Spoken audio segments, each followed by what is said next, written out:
اللہ تعالیٰ جب کسی کے معاملات حل کرنے کا ارادہ فرماتا ہے تو اس کی زندگی میں کچھ خاص نشانیاں اور اشارے ظاہر ہونے لگتے ہیں۔ اگر تم بھی ان اشاروں کی تلاش میں ہو تو سنو، اللہ تعالیٰ جب کسی بندے کے معاملات حل کرنے کا ارادہ فرماتا ہے تو اس بندے کے دل میں ایک خاص قسم کا سکون محسوس ہوتا ہے، چاہے باہر کی دنیا میں کتنی ہی افراتفری ہو۔ یہ سکون اس بات کی علامت ہے کہ اللہ تعالیٰ اس کے معاملات کو سنبھال رہا ہے۔ اللہ تمہارے معاملات وہاں سے حل کر دے گا جہاں سے تم نے کبھی تصور بھی نہیں کیا ہوگا۔ زندگی بس امتحان ہے، ایسا امتحان جہاں خوشیاں بھی ہیں اور غم بھی، جہاں یقین بھی ہے اور خوف بھی ہے۔ تمہیں لگتا ہے کچھ بھی ٹھیک نہیں ہو رہا، مگر تم نہیں جانتے کہ جو ہو رہا ہے وہی بہتر ہے۔ تم غلطی کر سکتے ہو مگر جو تمہیں یہاں لایا ہے وہ تمام غلطیوں سے پاک ہے۔ اگر اس نے تم سے بہت کچھ لیا ہے تو بہت کچھ ایسا بھی دیا ہے جس کے تم قابل نہیں تھے۔ وہ تمہیں ایسی مشکل گھڑی میں جہاں تمہیں سب کچھ ناممکن نظر آتا ہے لاتا ہی اس لیے ہے تاکہ تم جان سکو سب کچھ نصیب وقت نہیں ہوتا، کچھ چیزیں بس دعاؤں کی محتاج ہوتی ہیں۔ پھر فرق نہیں پڑتا کہ دنیا رکاوٹ بنے یا پھر مقدر۔ جب دعا مخلص دل سے نکلتی ہے تو دعا اس کے حق میں قبول کر لی جاتی ہے یا اس دل کو صبر دے دیا جاتا ہے۔ تمہارا یقین ہی تمہیں زندہ رکھتا ہے، اور جب ساری امیدیں اللہ سے وابستہ کر لی جائے تو ہار جانے کا ڈر کیسا؟ جو جنگ اللہ کے ساتھ مل کر لڑی جاتی ہے اس میں شکست کبھی نہیں ہوتی۔ جس کا کوئی خیال نہیں کرتا اس کا اللہ خیال رکھتا ہے، اور اس کی آغوش سے بہترین اور محفوظ جگہ تو کوئی بھی نہیں۔ زندگی کو اپنے مطابق بنانے کی کوشش کرنے والے احمق ہوتے ہیں۔ تم اللہ کے مطابق جینا سیکھ جا، پھر وہ تمہارے مطابق زندگی کو بنا دے گا۔ جو دنیا اپنے آپ میں ہی بکھری ہوئی ہے تمہیں کیسے سمیٹے گی تو تم اس کی طرف لوٹ آؤ۔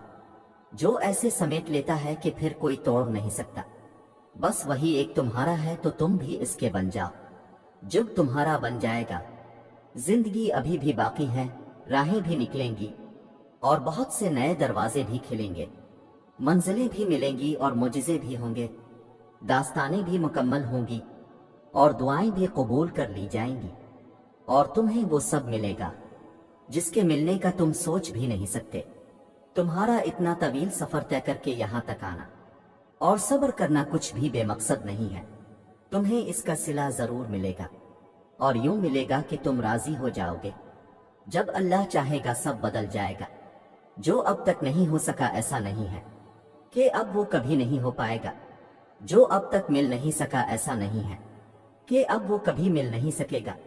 جس منزل کا انتخاب عرش والے نے کر رکھا ہے اس تک پہنچنے سے تمہیں دنیا کا کوئی راستہ روک نہیں سکتا۔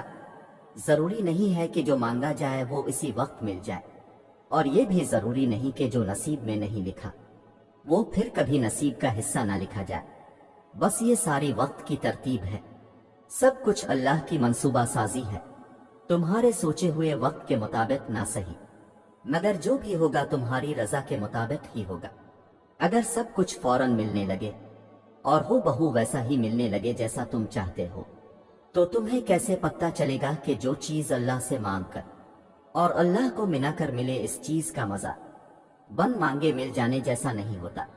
اور اگر نیند آنکھوں میں اترنے لگے تو تم کیسے رات کے اندھیروں میں وہ سرگوشیاں سن سکو گے جو اللہ اور تمہارے درمیان ہوتی ہیں؟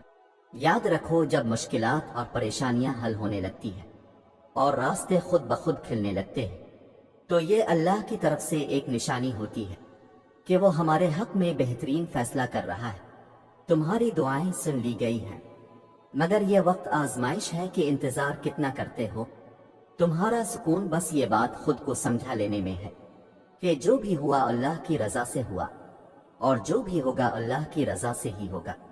تو اگر دل کو حقیقت پر منانا مشکل ہو گیا ہے تو اس کو من لو جو حقیقت کو بدل سکتا ہے، اور اس کو منانے کی ایک ہی تدبیر ہے: دعا، صبر، یقین اور انتظار۔ ہر چیز کو کسی نہ کسی مقصد کے تحت تم سے وابستہ یا پھر دور کیا جاتا ہے، اور وہ مقصد تم کبھی نہیں جان سکتے۔ بس تمہیں اتنا یقین رکھنا ہے کہ وہ مقصد